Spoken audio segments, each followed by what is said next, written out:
Salam, bugünkü izahatımız olacaq 9-cu sinif Azərbaycan tarixindən 16-cı paraqraf, yəni Bakı Sovetinin Azərbaycanlılara qarşı soyqırım siyasəti.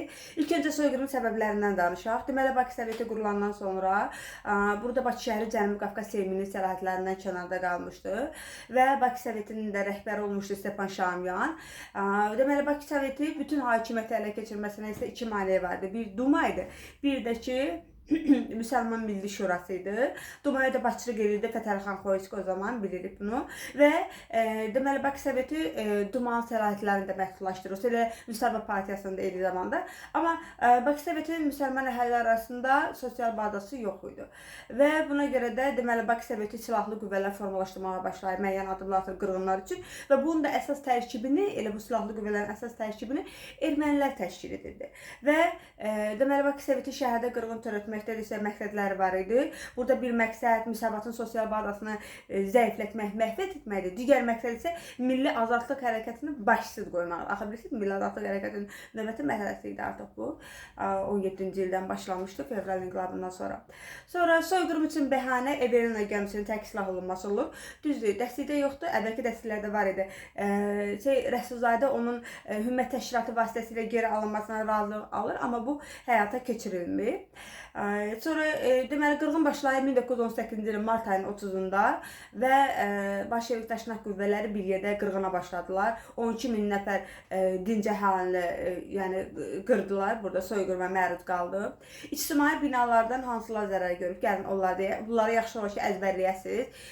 Deməli Kaspi və Açıq Söz qəzetlərinin redaksiyası, Kaspinin Açıq Söz. Sonra İsmailiyyə Xeyriyyə Cəmiyyətinin binası, Təzəpir, Şah Məktəblər, bunların hamısı dağıntılara məruz qalmışdı. Və deməli ermənilər elə Bakı qırğınından əvvəl də Azərbaycanlıların yaşadığı, yəni başqa bölgələrdə də bu cür qırğınlar törətmişdilər, təşkil etmişdilər. Məsələn, Şamaxıda olmuşdu. Elə Şamaxıda tək ermənilər yox, ermənilərlə bir yerdə Malakanlılar, hansı ki vaxtilə onların arasında dinc münasibət mövcud idi, amma nədənsə qırğında onlar ermənilər təşkil etmişdi. Bu köçürmə nəticəsində olandı da, bilirsiniz, 20-ci əsrin əvvəllərində köçürmüşdü Rus qoşunlar, təriqətçilər, bidətçilər də köçürmüşdü. Bax onlar idi. Deməli, hətta oldu silah da vermişdi onlara. Ondan sonra bu qırğının başında bax, Şamaxıda olan erməni qırğınlarının başında dururdu, erməni dəstələrinin daha doğrusu başında dururdu Lalayan.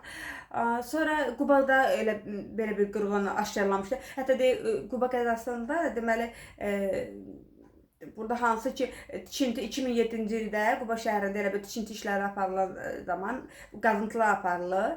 Qazıntılar aparılan zaman kütləvi məzarlar aşkar edilmişdi.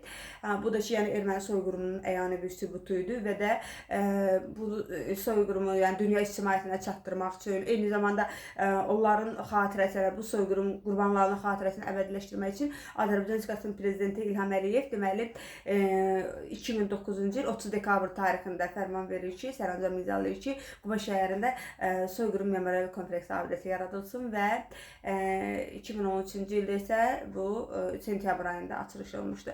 Bir də Quba soyqırımı haqqında elə mənim qrup yoldaşım Bakı Dövlət Universitetinin dosenti Arzu Xəlilzadənin bu haqda çox geniş araşdırması var, onun elmi işi olubdur.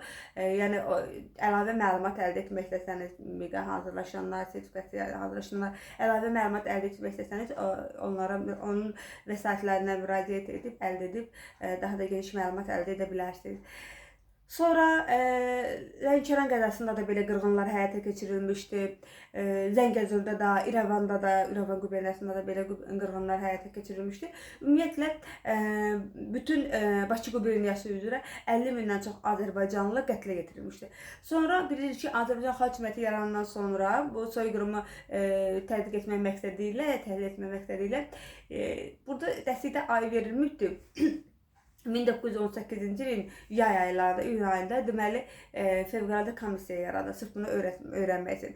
Bir də 26 mart 1998-ci ildə Azərbaycan Respublikasının prezidenti Heydər Əliyevin fərmanı ilə 31 mart Azərbaycanlıların soyqırımı günü elan edilir. Bax, bunu da tarixin yadda saxlamaq çətin olmayacaq. 1918-də oldu, 98-də isə Heydər Əliyev belə bir fərman veribdir. Sonra orada bir-iki cümlədə Bakı Xalq Komissarları Soveti haqqındadır, bu haqda da danışaq. Deməli, bu soyqırımdan sonra Bakıda demək olar ki, azərbaycanlılar qalmamışlar. Əsas burada Daşnaqçının rəhbərliyi özlərini Bakının əsl sahibi adlandırırdılar. Yəni özlərini əsl Bakının sahibi kimi təqdim edirdilər və Bakıda Erməni Bolşevik siyasi partiyasının mətbuat orqanlarından başqa bütün qəzetlər, jurnallar bağlanmışdı. Erməni Milli Şurasından başqa bütün milli şuraların fəaliyyəti dayandırılmışdı. Aprelin 25-də isə yaradılır Bakı Xalq Komissarları Soveti. Bir də onu deyim, Bakı Şəhər Duması öz fəaliyyətini dayandırır aprelin 20-sində.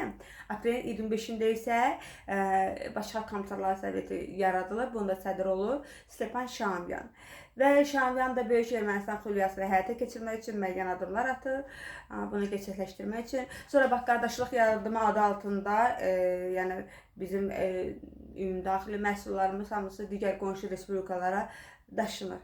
Belə, bu qədər, sağ olun.